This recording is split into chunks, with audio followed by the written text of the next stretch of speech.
اعوذ باللہ من الشیطان الرجیم بسم اللہ الرحمن الرحیم الحمد للہ رب العالمین والصلاة والسلام علی محمد وعلی آلہ الطیبین الطاہرین واللعنۃ الدائمۃ علی اعدائہم اجمعین اما بعد فقد قال اللہ سبحانہ وتعالی فی کتابہ المجید بسم اللہ الرحمن الرحیم شہر رمضان الذی انزل فیہ القرآن ھدی للناس وبینات من الھدی والفرقان۔ محترم ناظرین کرام، قرآن مجید کے 13ویں پارے کا خلاصہ پیش خدمت ہے۔ قرآن مجید کے 13ویں پارے میں سورہ مبارکہ یوسف کی باقی ماندہ آیتیں یعنی آیت نمبر 53 سے لے کر آیت نمبر 111 یہ آیتیں 13ویں پارے میں ہیں۔ اس کے علاوہ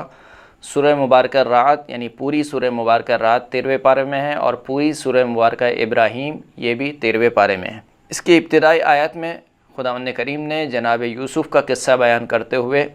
یعنی جو 12ویں پارے میں خداوند کریم نے جناب یوسف کا قصہ بیان کیا تھا، اسی کے تسلسل میں خداوند کریم نے جناب یوسف کا قصہ بیان کرتے ہوئے ان کی وزارت کا تذکرہ کیا کہ جب مصر کے بادشاہ کے سامنے جناب یوسف کی بے گناہی ثابت ہو گئی تو کہا کہ یوسف کو میرے پاس لے کے آؤ تاکہ میں اسے اپنے خاص امور پر معین کروں۔ تو اس پر جناب یوسف علیہ السلام نے ارشاد فرمایا کہ قال اجعلنی علی خزائن الارض انی حفیظ علیم، کہ مجھے زمین کے خزانوں کا قلمدان دے دے، یعنی مجھے جو زمین کے خزانہ جو زراعت ہے اس کا مجھے وزیر بنا دیں، اور میں جو ہوں وہ حفیظ بھی ہوں یعنی حفاظت کرنے والا بھی ہوں اور جاننے والا ہوں، یعنی مجھے کام کا بھی علم ہے، میں جانتا ہوں اس کام کو۔ تو پھر جناب یوسف کو وزیر بنا دیا گیا۔ پھر اس کے بعد خداوند کریم نے جناب یوسف کے بھائیوں کا تذکرہ کیا کہ جب وہ مصر میں داخل ہوئے اور وہ جناب یوسف کو نہیں پہچان سکے، لیکن جناب یوسف نے ان کو پہچان لیا اور کہا کہ تم اپنے ایک بھائی کو نہیں لے کے آئے ہو جس کا نام بنیامین ہے، اگلی بار جب آنا تو اپنے بھائی کو لے کر آنا تو پھر تمہیں گندم ملے گی۔ اور پھر اپنے خدمتگاروں سے کہا کہ جو پیسے ہم نے ان سے لیے ہیں یہ واپس دوبارہ ان کے جو مال و متاع ہے اس میں رکھ دیں، ان کی سواریوں میں رکھ دیں، تاکہ جب یہ گھر لوٹیں اور ان کو اپنے پیسے دکھائے دیں تو یہ دوبارہ پلٹ کر آئیں۔ جناب یوسف کے بھائی پلٹے اور جب دیکھا کہ وہ پیسے ان کے سامان میں رکھے ہوئے ہیں تو کہا کہ اب ہمیں دوبارہ جانا چاہیے، اور اپنے والد گرامی جناب یعقوب علیہ السلام سے کہا کہ ہمیں جو وزیر ہے وہ کہتا ہے کہ اپنے بھائی بنیامین کو لے کر آؤ گے تو پھر تمہیں گندم ملے گی۔ جناب یعقوب علیہ السلام نے انکار کیا کہ نہیں، جو تم کہہ رہے ہو کہ ہم بنیامین کو اب کی بار لے کر جائیں گے اور ہم اس کی حفاظت کریں گے، تو تم جناب یوسف کو بھی یہی کہہ کر لے کے گئے تھے کہ ہم اس کی حفاظت کریں گے۔ لہٰذا جناب یعقوب علیہ السلام پہلے تو راضی نہیں ہوئے کہ بنیامین کو ان کے ساتھ بھیجا جائے، لیکن جب انہوں نے بہت اصرار کیا تو جناب یعقوب علیہ السلام نے ان سے محکم قول لیا، خدا کی قسم کھلوائی، اور پھر اس کے بعد بنیامین کو جانے دیا اور کہا کہ دیکھو اب کی بار جانا تو ایک دروازے سے داخل نہیں ہونا بلکہ مختلف دروازوں سے داخل ہونا۔ پھر وہ چلے گئے، دوبارہ مصر پلٹے، اور مصر میں آنے کے بعد جیسے ہی جناب یوسف نے اپنے بھائی بنیامین کو دیکھا تو انہیں اپنے پاس بلا لیا اور اپنا تعارف کرایا کہ دیکھو میں تمہارا بھائی یوسف ہوں، اور پھر اب کی بار گندم دیا۔ اور جناب یوسف نے یہ سوچا کہ اب کی بار بنیامین کو مصر میں ہی روکا جائے، تو اس کے لیے جو جناب یوسف نے تدبیر کی اس کو خداوند کریم نے بیان کیا کہ جو شاہی پیمانہ تھا گندم کو تولنے کا، وہ اپنے خدمت گزاروں سے کہا کہ اس پیمانے کو جو بنیامین کی جو سواری ہے اس میں چھپا دو۔ اور پھر جب وہ پلٹنے لگے تو شور مچ گیا کہ بھائی شاہی پیمانہ غائب ہو گیا ہے۔ تو جناب یوسف کے بھائیوں نے کہا کہ ہماری تلاشی لے لیجئے کہ اگر اس میں کوئی آپ کا پیمانہ ملے۔ تلاشی لی گئی تو جناب یوسف نے کہا کہ جس سواری سے بھی شاہی پیمانہ ملے گا اس کو ہم اپنے پاس گرفتار کر لیں گے، یعنی گویا وہ ایک طریقے سے گرفتار ہو جائے گا اور سزا کا مستحق قرار پائے گا۔ جب بنیامین کی سواری سے ایک مرتبہ پیمانہ نکلا تو جناب یوسف کے جو دوسرے بھائی تھے وہ گھبرا گئے کہ اب تو یہ بنیامین کو نہیں چھوڑیں گے، اور ہم اپنے والد گرامی سے وعدہ کر کے آئیں کہ ہم بنیامین کو واپس پلٹائیں گے۔ تو وہ جناب یوسف کے سامنے التجا کرنے لگے کہ دیکھو ہمارے جو والد ہیں وہ بہت بزرگ ہیں اور وہ اس کی جدائی کو برداشت نہیں کر سکتے ہیں۔ اگر آپ کو کسی کو رکھنا ہی ہے تو ہم میں سے کسی کو رکھ لیں، بنیامین کو چھوڑ دیں۔ لیکن جناب یوسف نے کہا کہ نہیں، کہ جس کی سواری سے شاہی پیمانہ نکلا ہے اسی کو جو ہے وہ گرفتار کیا جائے گا، اور اس طریقے سے جناب یوسف نے حیلہ کیا، بنیامین کو اپنے پاس روک لیا۔ پھر یہ دوبارہ پلٹے اپنے والد گرامی کے پاس اور والد گرامی کو قصہ سنایا۔ جناب یعقوب علیہ السلام جو ہے وہ دوبارہ غمزدہ ہو گئے، اور وہ کہنے لگے کہ میں پہلے ہی تم سے کہتا تھا کہ تم نے یوسف کی حفاظت نہیں کی، تو تم بنیامین کی کس طریقے سے حفاظت کرو گے۔ اس کے بعد جناب یعقوب علیہ السلام جو کہ پہلے ہی جناب یوسف کی جدائی میں غمزدہ تھے، اب مزید غمزدہ ہو گئے، اور اس غم اور حزن کو خداوند کریم نے قرآن مجید میں بیان کیا۔ فرمایا کہ وَتَوَلَّ عَنْهُمْ وَقَالَ يَا أَسَفَ عَلَى يُوسُفَ وَابْيَضَّتْ عَيْنَاهُ مِنَ الْحُزْنِ فَهُوَ كَظِيمٌ، کہ حضرت یعقوب نے اپنے بیٹوں سے رخ موڑا، منہ کو موڑ لیا، اور کہنے لگے کہ ہائے یوسف، اور ہائے یوسف کہتے ہوئے یعنی اتنا انہوں نے گریہ کیا کہ ان کی آنکھیں سفید ہو گئیں، اور جبکہ وہ غم کو دبائے ہوئے تھے، یہاں تک کہ اتنا حضرت یوسف کو، ان کے بھائی کو یاد کرتے تھے کہ جناب یوسف کے بھائی اپنے والد گرامی سے کہنے لگے قالوا تاللہ تفتأ تذکر یوسف حتی تکون حرضا او تکون من الحالکین، کہ بابا جان آپ بس کیجئے، کتنا یوسف کو یاد کریں گے، آپ اس قدر یوسف کو یاد کرتے ہیں کہ ہمیں خوف ہے کہ یا تو آپ پگھل جائیں گے یا پھر آپ ہلاک ہو جائیں گے۔ اس پر جناب یعقوب نے جواب دیا قال انما اشکو بثی وحزنی الی اللہ واعلم من اللہ ما لا تعلمون، کہا کہ میں تو اپنی پریشانیوں اور اپنی رنج کی جو فریاد ہے وہ خداوند کریم کی بارگاہ میں کرتا ہوں، اور مجھے اللہ کی طرف سے وہ باتیں معلوم ہیں جو کہ تمہیں نہیں معلوم۔ اس کے بعد جناب یعقوب علیہ السلام نے اپنی اولادوں کو کہا کہ جاؤ دوبارہ جا کر یوسف کو اور اس کے بھائی کو تلاش کرو، اور خدا کی رحمت سے مایوس نہ ہو۔ یہ دوبارہ پلٹے، اور جب مصر میں جناب یوسف کو دیکھا تو جناب یوسف سے کہنے لگے کہ ہم جو ہے بہت غمزدہ ہیں، ہمارے والد گرامی جو ہے، ہمارا گھرانہ جو ہے وہ مشکل وہ پریشانی میں ہے، ہم تمہارے پاس بہت تھوڑی سی قیمت لے کر آئے ہیں، لیکن ہمیں پورا پیمانہ گندم کا دو، اور ہم پر اس کے علاوہ کچھ صدقہ بھی کرو، خداوند کریم صدقہ کرنے والوں کو پسند کرتا ہے۔ اس پر جناب یوسف نے ان سے سوال کیا کہ کیا تم مجھے پہچانتے ہو میں کون ہوں؟ تو پھر وہ پہچان گئے کہ ہاں یہ جو ہے وہ ہمارے بھائی یوسف ہیں، اور پھر وہ توبہ کرنے لگے اور کہنے لگے کہ ہماری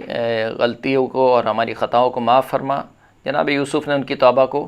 قبول کیا۔ پھر اس کے بعد جناب یوسف نے ان سے کہا کہ اب کی بار جب جاؤ تو تمام گھرانے کو میرے پاس لے کر آنا، یعنی والد والدہ کو، تمام گھر والوں کو لے کر آنا، اور ابھی جب جا رہے ہو تو یہ میری قمیص جو ہے وہ لے کر جاؤ، تاکہ اس قمیص کو دیکھ کر میرے بابا کا جو غم ہے وہ کچھ کم ہو سکے۔ جیسے کہ خداوند کریم نے ارشاد فرمایا کہ اذهبوا بقمیصی ھذا فالقوه علی وجه ابی یأتی بصیرا واتونی باہلکم اجمعین، کہ یہ میری قمیص لے جاؤ اور اس قمیص کو میرے بابا کے چہرے پر ڈالنا، تو وہ دوبارہ سے بینا ہو جائیں گے، اور اب کی بار جب آنا تو تمام کے تمام گھر والوں کو لے کر آنا۔ پھر اس کے بعد خداوند کریم بیان فرماتا ہے کہ فلما ان جاء البشیر القاہ علی وجہہ فارتد بصیرا، جب وہ بشارت دینے والا آیا اور جناب یوسف کی قمیص کو جناب یعقوب کے چہرے پر ڈالا تو جناب یعقوب کی بینائی واپس آ گئی، اور جناب یعقوب نے ارشاد فرمایا قال الم اقل لکم انی اعلم من اللہ ما لا تعلمون، کیا میں نے تمہیں نہیں کہا تھا، یعنی جناب یوسف کے بھائیوں سے کہا کہ کیا میں نے تمہیں نہیں کہا تھا کہ میں اللہ کی جانب سے وہ جانتا ہوں جو کہ تم نہیں جانتے۔ پھر جناب یوسف کے بھائیوں نے اپنے والد سے درخواست کی کہ وہ ان کے لیے استغفار کریں۔ جناب یعقوب نے کہا کہ میں عنقریب تمہارے لیے استغفار کروں گا، اور پھر اب کی بار پورا کا پورا گھرانہ مصر کی طرف روانہ ہوا، جس میں جناب یوسف کے والد اور والدہ بھی شامل تھے۔ جب جناب یوسف کے والد اور والدہ مصر پہنچے تو جناب یوسف نے اپنے والد اور والدہ کو تخت نشین کیا، تخت پر بٹھایا، اور تخت پر بٹھانے کے بعد جو جناب یوسف کے بھائی تھے وہ سب کے سب سجدے میں گر گئے۔ اس پر جناب یوسف نے کہا کہ یہ میرے پہلے خواب کی تعبیر ہے کہ جس میں نے خواب دیکھا تھا کہ مجھے 11 ستارے جو ہے وہ سجدہ کر رہے ہیں۔ اور پھر اس کے بعد جناب یوسف نے اپنے والد گرامی سے ساری روداد ذکر کی کہ کس طریقے سے مجھے قید خانے میں ڈالا کیا، اور پھر بیان فرمایا کہ خداوند کریم نے مجھ پر کیا کیا عنایتیں کی۔ فرمایا کہ رب قد اتیتنی من الملک وعلمتنی من تعویل الاحادیث فاطر السماوات والارض انت ولی فی الدنیا والآخرہ توفنی مسلما والحقنی بالصالحین، کہ اے پروردگار تو نے مجھے ملک عطا کیا یعنی وزارت عطا کی، وعلمتنی من تعویل الاحادیث اور خوابوں کی تعبیر کا علم مجھے دیا،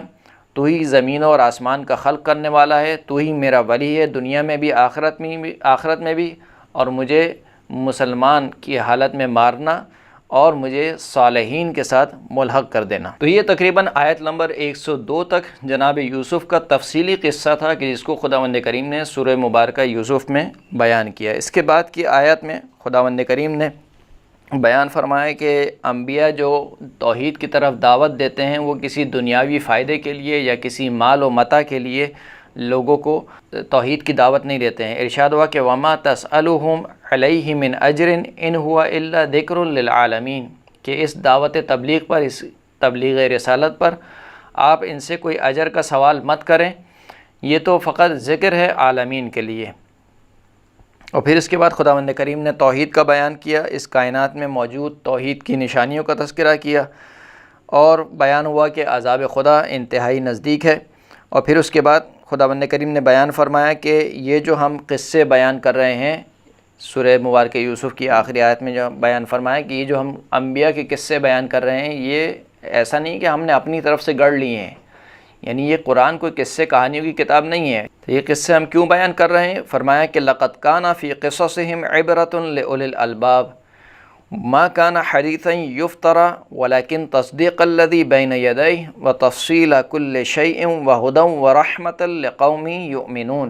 کہ ان کے قصوں میں، انبیاء علیہ السلام کے قصوں میں عبرت ہے، کس کے لیے؟ صاحبان عقل کے لیے۔ اور یہ قرآن کوئی ایسی گفتگو نہیں ہے کہ جس کو ہمارے پیغمبر نے اپنی جانب سے گڑھ لیا ہو،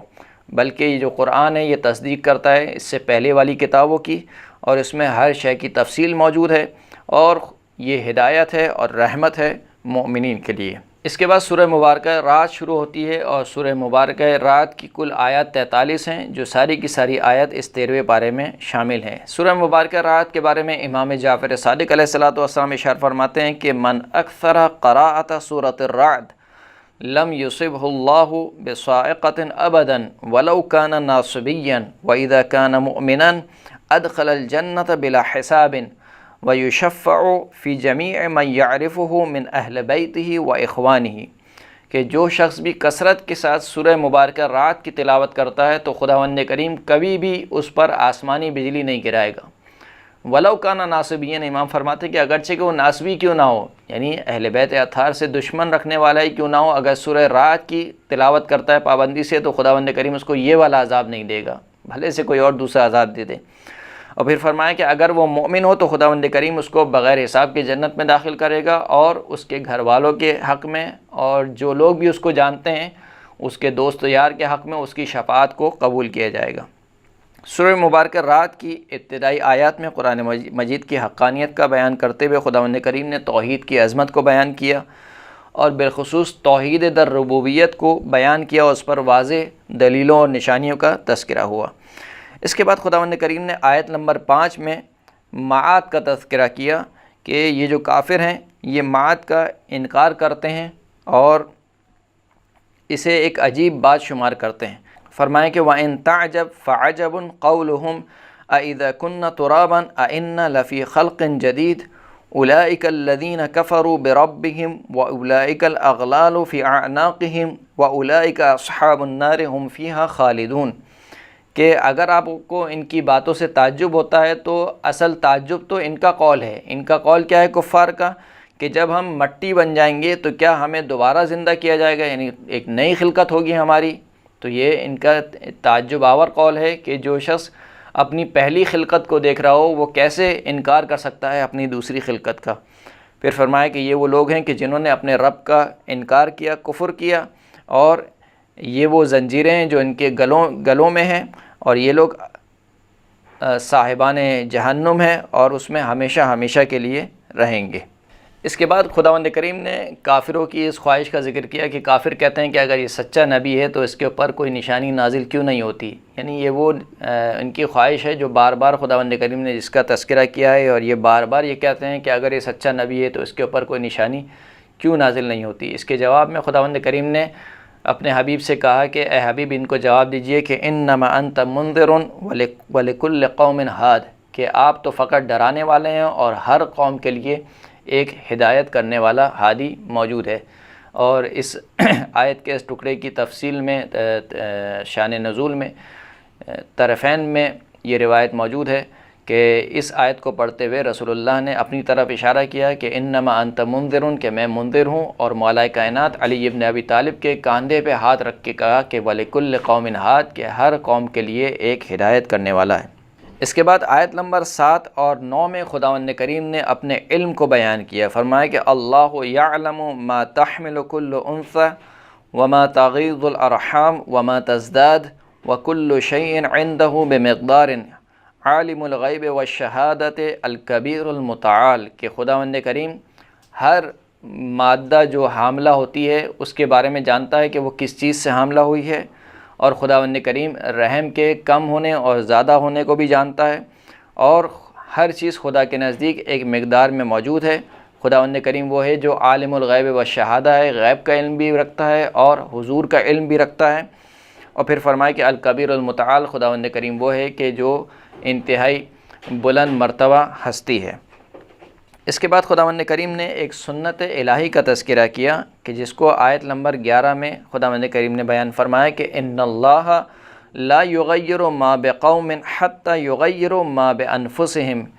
کہ خداوند کریم کسی قوم کی بھی حالت اس وقت تک نہیں بدلتا جب تک وہ خود اپنی حالت کو نہ بدلیں۔ یہ ایک سنت الہی رہی ہے کہ جس قوم نے بھی خود اپنی حالت کو تبدیل کیا ہے خداوند کریم نے اس کی حالت کو تبدیل کر دیا، لیکن جو قوم ہاتھ پر ہاتھ رکھ کے بیٹھی رہی ہے خداوند کریم نے اس کی حالت کو تبدیل نہیں کیا۔ پھر اس کے بعد خداوند کریم نے آیت نمبر 12 اور 13 میں ایک خاص انداز میں اپنی توحید کا بیان کیا، فرمایا کہ هو الذی یریکم البرق خوفا وطمعا وینشئ السحاب الثقال ویسبح الرعد بحمدہ والملائکۃ من خیفتہ ویرسل الصواعق فیصیب بہا من یشاء وہم یجادلون فی اللہ وہو شدید المحال۔ یہ خداوند کریم وہ ہے کہ جو تمہیں آسمان سے چمکتی ہوئی بجلی دکھلاتا ہے تاکہ تمہیں خوف زدہ کر سکے اور تمہیں امید دلا سکے، اور وہی خداوند کریم ہے کہ جو بھاری بھرکم بادلوں کو خلق کرتا ہے جو پانی سے بھرے ہوئے ہوتے ہیں، اور خداوند کریم بیان فرماتا ہے کہ یہ جو آسمانی بجلی چمکتی ہے یہ اللہ کی حمد کے ساتھ اس کی تسبیح کرتی ہے، اور ملائکہ اس کی تسبیح کرتے ہیں اس کے خوف کی وجہ سے، اور خداوند کریم ان آسمان سے بجلیوں کو بھیجتا ہے اور پھر جس کو اللہ چاہتا ہے اس تک ان بجلیوں کو نازل کر دیتا ہے، اور یہ کافر اللہ کے بارے میں جدل کرتے ہیں، جھگڑا کرتے ہیں، جبکہ خداوند کریم انتہائی شدید قدرت والا ہے۔ پھر اس کے بعد دوبارہ خداوند کریم نے توحید کا بیان کیا اور فرمایا کہ جو اللہ کی دعوت پر لبیک کہتے ہیں اس کی جزا کیا ہے، اور جو اللہ کی دعوت کا انکار کرتے ہیں اس کی سزا کا تذکرہ ہوا۔ پھر اس کے بعد خداوند کریم نے صاحبان عقل کی کچھ نشانیاں بیان کی، فرمایا کہ صاحبان عقل کی پہلی نشانی یہ ہے کہ وہ اللہ سے جو انہوں نے عہد کیا ہوتا ہے اس کو وفا کرتے ہیں اور عہد الہی کو توڑتے نہیں ہیں۔ دوسری نشانی یہ ہے کہ وہ صلہ رحمی کرتے ہیں۔ تیسری نشانی یہ ہے کہ وہ اپنے پروردگار سے ڈرتے ہیں۔ چوتھی نشانی یہ ہے کہ آخرت کے برے حساب سے خوفزدہ ہوتے ہیں، اور پھر اس کے بعد ان کی نشانی یہ ہے کہ اپنے رب کی خاطر صبر کرتے ہیں، نماز قائم کرتے ہیں، چھپ کر اور علی الاعلان اللہ کی راہ میں خرچ کرتے ہیں، اور برائی کا جواب نیکی سے دیتے ہیں، یعنی برائی کو نیکی کے ذریعے سے دور کرتے ہیں۔ اور پھر اس کے بعد اس کی اگلی آیات میں خداوند کریم نے ان کا تذکرہ کیا جو اس کے برعکس ہیں، یعنی وہ عہد الہی کو بھی توڑتے ہیں اور قطع رحمی بھی کرتے ہیں، اور پھر ان کی جزا بھی خداوند کریم نے ذکر کی۔ فرمایا کہ یہ عہد الہی کو توڑتے ہیں، زمین پر فساد پھیلاتے ہیں، قطع رحمی کرتے ہیں، تو ان کی جو جزا ہے یا سزا ہے وہ کیا ہے کہ ان پر دنیا اور آخرت میں اللہ کی لعنت ہے، اور آخرت میں ان کے لیے برا ٹھکانہ موجود ہے۔ پھر اس کے بعد آیت نمبر 26 میں خداوند کریم نے بیان فرمایا کہ رزق کی تنگی اور رزق کی فراخی خداوند کریم کے ہاتھ میں ہے۔ اللہ یبسط الرزق لمن یشاء ویقدر وفرحوا بالحیات الدنیا وما الحیات الدنیا فی الآخرۃ الا متاع، کہ اللہ وہ ہے کہ جو جس کے لیے چاہتا ہے رزق کو وسعت دے دیتا ہے، پھیلا دیتا ہے، اور جس کے لیے چاہتا ہے رزق کو تنگ کر دیتا ہے۔ اور یہ کافر جو ہے وہ دنیاوی زندگی سے راضی ہو گئے ہیں، خوش ہیں، اور یہ جو دنیاوی زندگی ہے اگر اس کا تقابل کیا جائے آخرت کے مقابلے میں تو یہ بہت تھوڑے سے سامان کے علاوہ اور کچھ بھی نہیں ہے۔ پھر اس کے بعد خداوند کریم نے بیان کیا کہ کافر جو کہ بار بار اس بات کا تقاضا کر رہے تھے کہ اگر یہ سچا نبی ہے تو اس کے اوپر کوئی نشانی نازل کیوں نہیں ہوتی، فرمایا کہ اگر ہم ان کے اوپر 1000 نشانیاں بھی نازل کر دیں اور 1000 معجزے بھی ان کو دکھا دیں تب بھی یہ ایمان لانے والے نہیں ہیں۔ فرمائیں کہ وَلَوْ أَنَّ قُرْآنًا سُيِّرَتْ بِهِ الْجِبَالُ أَوْ قُطِّعَتْ بِهِ الْأَرْضُ أَوْ كُلِّمَ بِهِ الْمَوْتَى بَلْ لِلَّهِ الْأَمْرُ جَمِيعًا، کہ اگر اس قرآن کے ذریعے سے خداوند کریم پہاڑوں کو حرکت دے، یعنی پہاڑ چلنے لگے، اور زمین کو پھاڑ دے اس قرآن کے ذریعے، یا اس قرآن کے ذریعے مثال کے طور پر مردے بولنے لگیں تب بھی یہ ایمان نہیں لائیں گے۔ یعنی یہ اتنے ڈھٹے ہوئے ہیں ڈٹائی پر، اس قدر جمے ہوئے ہیں اپنی ڈٹائی پر کہ اگر 1000 معجزے بھی ان کو دکھا دیے جائیں تب بھی یہ ایمان لانے والے نہیں ہیں۔ پھر خداوند کریم نے اپنے حبیب کو تسلی دیتے ہوئے فرمایا کہ اے حبیب، اگر یہ آپ کا مذاق اڑاتے ہیں تو آپ سے پہلے بھی جو پیغمبر ہم نے بھیجے ہیں ان کا بھی مذاق اڑایا گیا، اور جو بھی ہمارے پیغمبروں کا مذاق اڑاتا ہے خداوند کریم اس کو پہلے تو ڈھیل دیتا ہے اور پھر اچانک سے خداوند کریم اس کو اپنے عذاب کی گرفت میں لے لیتا ہے۔ پھر اس کے بعد شرک کی اور مشرکین کی مذمت ہوئی، اور آخرت میں ان کی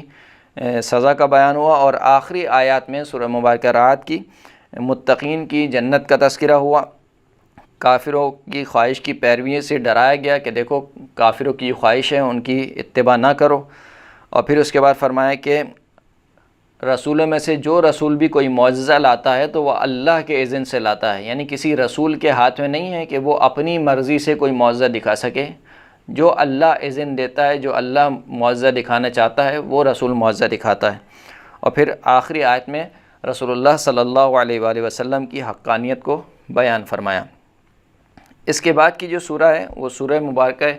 ابراہیم ہے۔ سورہ مبارکہ ابراہیم کے بارے میں امام جعفر صادق علیہ السلام ارشاد فرماتے ہیں کہ من قرأ سورۃ ابراہیم والحجر فی رکعتین جمیعا فی جمعۃ لم یصبہ فقر ابدا ولا جنون ولا بلوى، کہ جو شخص بھی سورہ مبارکہ ابراہیم اور سورہ مبارکہ حجر کو اپنی نماز کی 2 رکعتوں میں پڑھتا ہے ہر ہفتے تو اس تک نہ فقر و تنگ دستی پہنچ سکتی ہے، نہ جنون اس پر عارض ہو سکتا ہے، اور نہ ہی کوئی مصیبت اس تک پہنچ سکتی ہے۔ سورہ مبارکہ ابراہیم کی پہلی آیت میں خداوند کریم نے بیان فرمایا کہ اگر یہ قرآن ہم نے نازل کیا ہے تو اس قرآن کے مبین اور مفسر رسول اللہ صلی اللہ علیہ وآلہ وسلم ہے۔ فرمایا کہ الف لام را کتاب انزلناہ الیک لتخرج الناس من الظلمات الی النور باذن ربہم الی صراط العزیز الحمید۔ الف لام را، یہ جو کتاب ہے جس کو ہم نے آپ کی طرف نازل کیا ہے تاکہ آپ لوگوں کو تاریکیوں سے نکال کر نور کی طرف لے کے آ جائیں اپنے پروردگار کے اذن سے، اور صراط العزیز الحمید، خداوند کریم جو کہ عزیز بھی اور حمید بھی ہے اس کے راستے پر لوگوں کو لے آئیں۔ اس کے بعد خداوند کریم نے حضرت موسیٰ اور ان کی قوم کا تذکرہ کیا کہ کس طریقے سے